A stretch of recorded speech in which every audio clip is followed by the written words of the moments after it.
ஏழாம் வகுப்பு கணிதம் பருவம் 3 பாடம் 3 பயிற்சி 3.1ல் ஃபஸ்ட்டு 2 கணக்குகள் தான் இந்த வீடியோவில் பார்க்க போகிறோம். ஃபஸ்ட்டு கணக்கு என்ன தந்திருக்காங்க அப்படின்னா, கோடிட்ட இடங்களை நிரப்புக. அதில் first one p minus q the whole square அப்படின்னா என்னன்னு கேட்டிருக்கிறாங்க.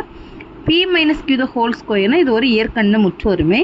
p square minus 2pq plus q square. ஓகேவா, இது என்ன முற்றொருமை அப்படின்னா a minus b the whole square is equal to a square minus 2ab plus b square.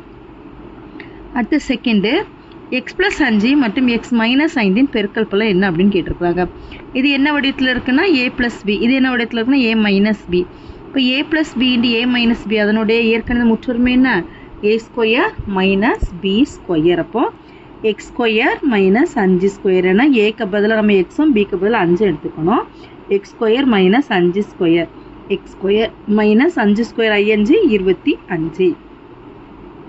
அடுத்து மூணாவது x square minus 4x plus 4 காரணிகள் என்ன அப்படின்னு கேட்டிருக்கிறாங்க. ஓகேவா, இதனுடைய காரணிகள் என்ன அப்படின்னு கேட்டிருக்கிறாங்க. இதனுடைய காரணம் எப்படி கண்டுபிடிக்கலாம் அப்படின்னா, x square minus 4x plus 4 இதில் கூட்டல் பலன் 4 மைனஸ் 4, பெருக்கல் பலன் இதில் 1 இருக்குது. அப்போ 1ஐயும் 4ஐயும் பெருக்கணும், ஒரு நாள் 4. ரெண்டு நம்பரை கூட்டும்போது மைனஸ் 4 வரணும், ரெண்டு நம்பர் பெருக்கும்போது ப்ளஸ் 4 வரணும். என்ன அப்படின்னா 2 எடுத்துக்கலாம், 2 4.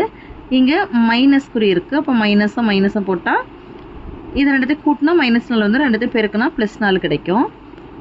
இப்போ பை எக்ஸ் போடுங்க. ஏன்னா எக்ஸ் ஸ்கொயருக்கு முன்னால் கேள்வி எதுவும் இல்லை, 1 தான் இருக்குது. அப்போ by X x minus 2 x minus 2. சரி, அப்போ காரணம் எப்படி எழுதணும்னா x minus 2 x minus 2.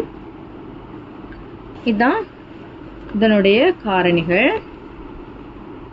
x minus 2 into x minus 2. அடுத்த நாலாவது 24 abc ஸ்கொயர் என்ற காரணியின் பெருக்கல் பலன் என்ன அப்படின்னு கேட்டிருக்காங்க. இந்த 24 இப்படி நானா போட்டு வகுத்தோம் அப்படின்னா 2ஆல் வகுத்தா 12, அடுத்தது 2ஆல் வகுத்தா 6, 2ஆல் வகுத்தா 3, 3ஆல் வகுத்தா 1. அப்போ இந்த 24க்கு பதிலாக இந்த நம்பர் எழுதிக்கலாம், 2 அடுத்து a ஒரு தடவை தான் இருக்குது, b ஒரு தடவை தான் இருக்குது, c எத்தனை தடவை இருக்கும்? 2 தடவை இருக்கும். இப்போ c into c. இதுதான் இதனுடைய காரணியின் பெருக்கல் பலன். அடுத்தது ரெண்டாவது, பின்வரும் கூட்டுகள் சரியா தவறா என கூறுக. இல்லை first one 7x + 3 into 7x - 4. இப்போ இதை நம்ம இப்படி பெருக்கி பார்க்குறோம். 7x 7x பெருக்குனா 7 7 49, x பெருக்குனா x ஸ்கொயர். அடுத்து 7 4 பெருக்கணும்னா 7 4 28. அப்போ மைனஸ் 28x வரும். இதை பெருக்கணும் அப்படின்னா ப்ளஸ் 21x. இனி இதையும் பெருக்கணும் அப்படின்னா மைனஸ் 12. இப்போ 41x ஸ்கொயர். இதை ரெண்டுத்தையும் கழிச்சோம்னா மைனஸ் 7x மைனஸ் 12. அப்போ இதனோட ஆன்சர் என்னன்னா சரிதான். அடுத்தது a minus 1 square = a square minus 1. இது என்னன்னா a minus b the whole square formula இதில் நம்ம எக்ஸ்பிளைன் பண்ணலாம். இதை a plus b into a minus b அந்த ஃபார்முலா தான் எக்ஸ்பிளைன் பண்ணோம். அப்போ ரெண்டுமே நமக்கு வெவ்வேறானது, அதனால் இதை தவறுன்னு நம்ம எழுதிக்கலாம்.